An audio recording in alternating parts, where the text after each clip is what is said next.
Ladies and gentlemen, this is MC Gospel Timoz. And I'm Dash Timoz. We are the Timoz. Yeah. Yes. So welcome to this new video. In case you're new, this is your first time clicking to our channel, Karibu Sana. We are all about good vibes, love, yeah, good vibes, God, entertainment, and all that. Yes. And wase wenye wamekuwa na sisi since day one, akina MCK Class, Timoz, you guys are amazing. Nash, welcome back to our channel. So today's video, guys, I had posted it's like a question on my page, both IG and Facebook, and I asked guys to ask me about anything concerning relationships and marriage.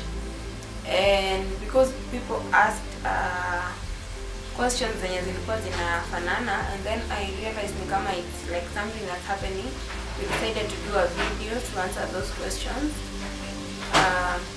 the way we know how. It's not that these are the exact answers, but it's how we would handle that, I guess, if ni sisi tungekuwa in such a situation. So I will read a question yenye mtu amesoma, and then babe will answer, and then I will also answer one. So I will start with IG questions. We won't mention the names, but we will mention them. Just go through the stories, and you can also follow us on social media platforms. Yes, in case you don't follow us on IG, you can follow us so that anytime we engage over there, hautabaki kama haujui what's happening. What's your IG? MC Gospel 254. Tash Timo. Me, I'm Tash Timo everywhere. IG Tash_Timo. Facebook Tash Timo. TikTok Tash Timo. Tash_Timo. Yes, natesa uko. Anyway, the first question is, how do you solve conflicts? How do you solve conflicts? How do you solve conflicts? Go first. You go first. You go first. You go first. I mean, you go first. Okay, I think number one, it's like we don't let anything like, that's as let me just borrow from the Bible. Yeah? I borrow from the Bible, do not let saying as I just borrow from the Bible, but the Bible is so true. Do not let the sun to go to end. Does it sleep or what does it? The end of the sun before you resolve an issue. Do not let the sun set before you've resolved your issues. Okay. So I just borrow that, and I think that's, if not all the time, mostly we do that. We don't let a day end without solving that one issue. Like even going to sleep, we'll have to come sit down and just, at least we'll have to figure mahali, like we have a conclusive what do you call, agreement. We agree like, yes, it's either you wronged me, I wronged you, okay, right, I'm sorry, then she's sorry, and then history when she happened, let's start afresh. That is what I'll just say. Like, don't let the day end, don't let a week end, don't let a month end, don't let a year end without solving that one issue. Make sure you solve it as quick as possible, even if it's so small. Solve it that day, that same minute or that same hour. Unless you go overheated, you can cool kiasi, and then later on you can go back to it with wisdom. Don't just go rapatata. Yeah, that's what actually I wanted to add. What we do, because that's what you guys have asked, how do we solve our conflicts? We do have those conflicts actually. It's not that it's all 100% every time. We do have those conflicts between us, and sometimes if it is something that we can solve there and then we will solve it there and then, alafu yoishie hapo, and then we move on.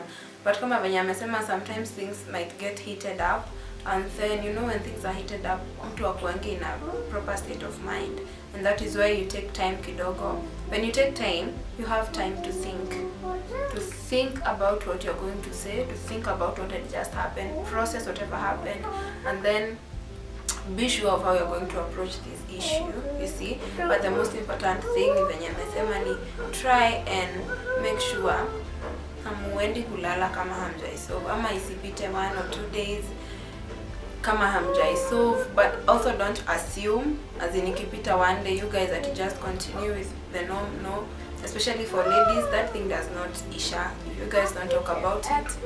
Ataikumbuka tu like in a week's time, a month's time, 2 years time, 10 years time. If you don't talk about it, but itakuwa ikimkula.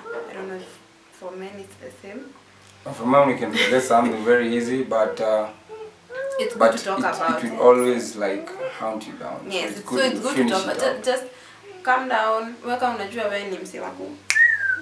No, alafu know each other well, because I know how he reacts to conflicts. He knows how I react or how I feel at that moment. Mkijuana vizuri, then you're going to know the right time for you to solve that conflict without overheat. Unajua kuongeza mafuta ndani ya moto. Yes, that's what I would say. That is what works for us. We're just giving you guys what works for us, ama the kind of answers we would have. Kuna mtu alinichekesha akaniambia ati akiniambia nitahepa akianza kuuliza maswali. There's someone else who asked, how do you handle in-laws who are pokey about your marriage, especially mother-in-law and sister-in-laws? So I think that one is in a better position because I have this thing. I ask first, but we both do. As in my parents I don't and my siblings.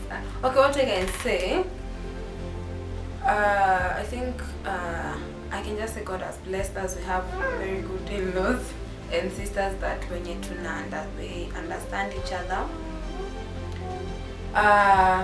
So you've not involved them into so business too much. That's what I actually wanted to say. We're not so much involved. Yes, we talk. Yes, we do family things together when we get the chance to.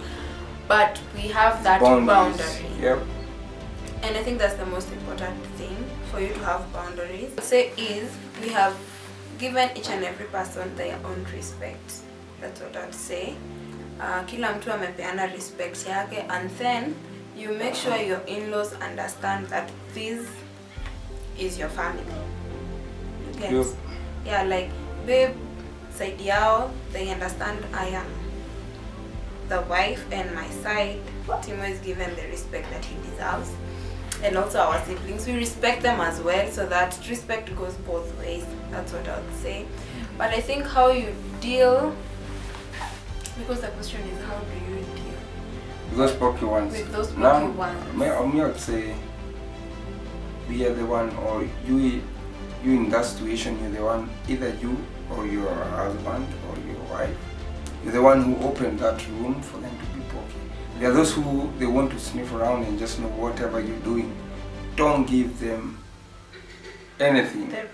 Don't give them any chance. Don't give them any room. If they want to know how you're making money, how you're getting this, no, don't allow them. Let it, even if it's on your end. Like for me, I should know what I'm talking to my sister and my mom and my family about her. You know, she should know what she's talking about me. The other side. Family, yeah. You get, so that she does not open any room. Your room, ya in-laws. I always say, mwenye ametoka hiyo pande ndio anafunguaga hiyo room. If I go and talk trash about my wife, I've opened the room. They will always see me as trash. Yeah. If she goes to me as that, and she does that, amefungua room whereby they will not respect me. You know, so it's me. I can say about in-laws, it's about everybody to play their part. Like you play your part, he plays his part. You guys, you meet at the center. They respect your union. Yes. We're not saying you don't involve them in projects that they need to be involved. Yeah, you involve them. You involve them. You do as a family, but when where there's limits, there's limits. There are things it's ni nyinyi and there are things ni nyinyi wote. You get. But sasa, I think the first question you ask yourself is, why are they pokey? Yeah. Why unless are you've they given them cooking? some reasons. Yes, that is because kuna mwanya fulani imefunguliwa for them to start being okay. Anyway, just know your limits, make up boundaries, borders, whatever works for you. Do that, because in-laws most of the time wanakuanga at that party, and that is what ruins most of the relationships and most of the marriages generally.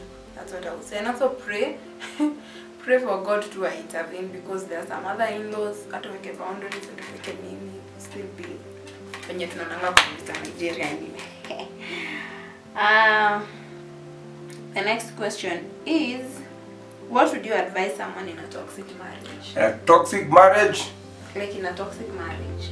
You've been beaten, any marriage that has been abused. Sorry. After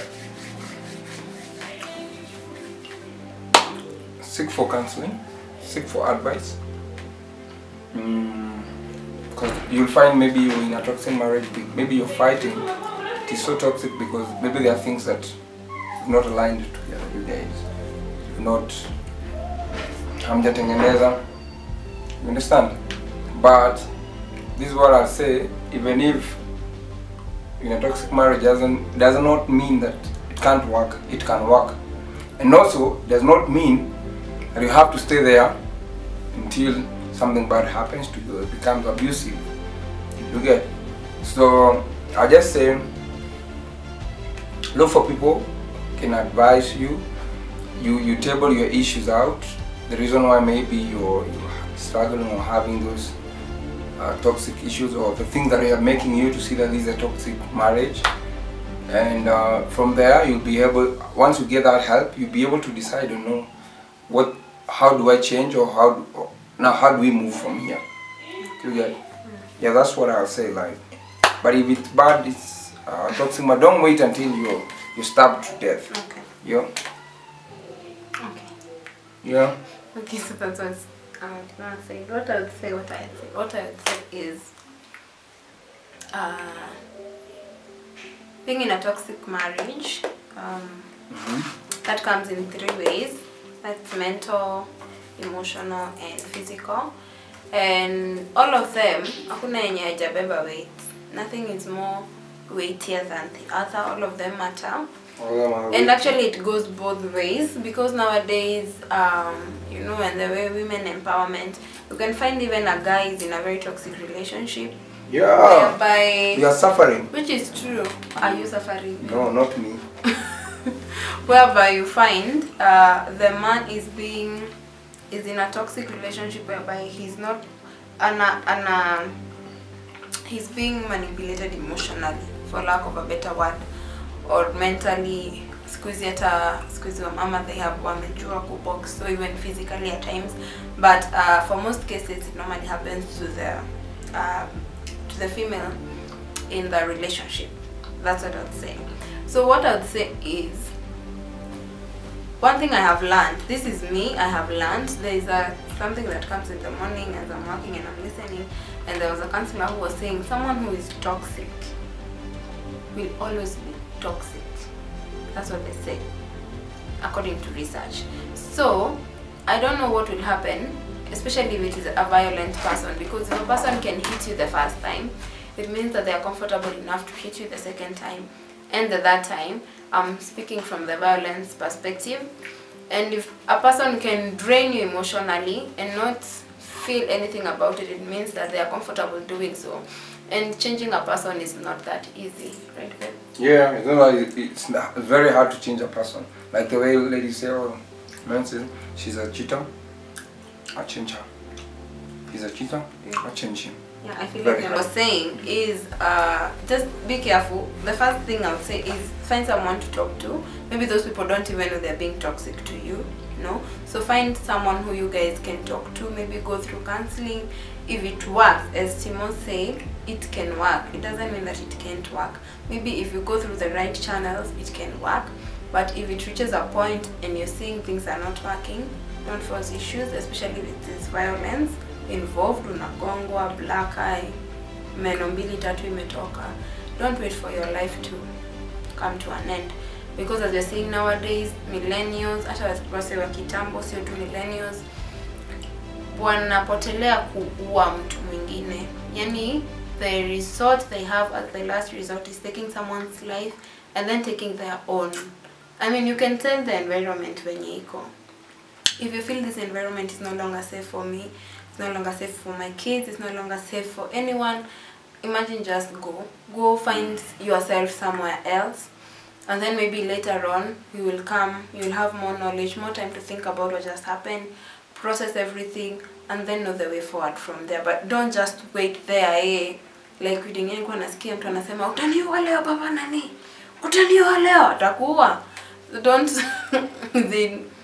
let's avoid such, because you never know what someone can do in a heat of a moment. Yeah. Yes, that's what I would say about toxic relationships. I hope. But may God help you. Yeah, God. I mean, God help us. If you are in, try your best. See how if you can settle things. Yeah. If you can't, God man, don't push yourself. Even if you love this guy or you love this lady so much, love, man, will take you to there. So don't just justify yourself by love. Yes. I love this guy. Last question: do you two fight like ukosana? Yeah, we do.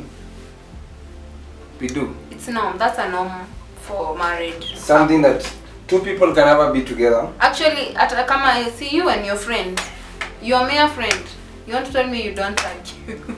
You always have differences. Fights. You always have differences. Because Timo is not like 100% the kind of me. I'm 100. You're 100. I'm saying you're not 100% me.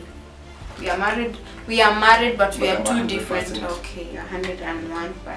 Yeah.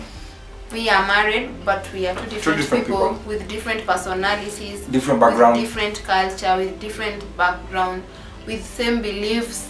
We have same beliefs, but we have different way of approach, or how we were raised. Or we can have different point of views, which means we will be different in our thinking. Yes, we are different, which means you might have kuna mahali tu tutagongana anyway. Unaona, so we do like have those fights, those small fights. I can't say like we've ever had like a major fight. As in ile major yenye unaonanga yenyewe ni major. I don't think. God has been gracious. Yeah. God has been good to us with what we trying to justify your point now. I hope we are trying to justify your point. In Jesus' name.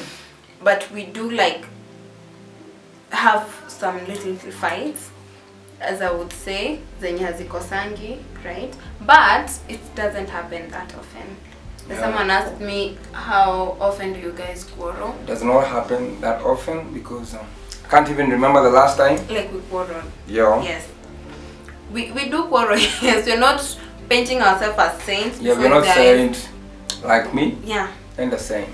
Like we do quarrel sometimes. And sometimes it's because of something very minor, something that maybe we could have avoided. And as I was saying, I think with time you get to learn your partner. We are still learning each other, learning a lot of things about each other. Even atakama we've known each other for over 10 years, married now for 4 years, we are still learning about each other. Because one thing I have learned, because beba nakula njugu the other side.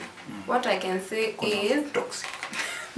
What I can say is, like, baby, you're not the same person you were 4 years ago. I've changed. Really? Many things have changed about you. Like, I'm not the same person I was like 5 years ago. If you knew me 5 years ago, and then you come approach me the same way you did, you won't believe it. Probably you will see me come. I'm not okay, but I am okay. It's just that I've evolved into someone else, and so people keep changing, and we keep learning as things unwind for us. No, so that's what I'm saying. We have learned how to learn each other. So most of the times I know that if I do this, babe doesn't like this, and he knows if he does this, it's not something I would appreciate. So we try as much as we can not to do things that would make us quarrel as much. Yeah. So I do consider what I'm about to do before I do it, so that it doesn't spur up any kind of quarrel between us. That's what I'll say. What would you say? I think I'll support what you've said.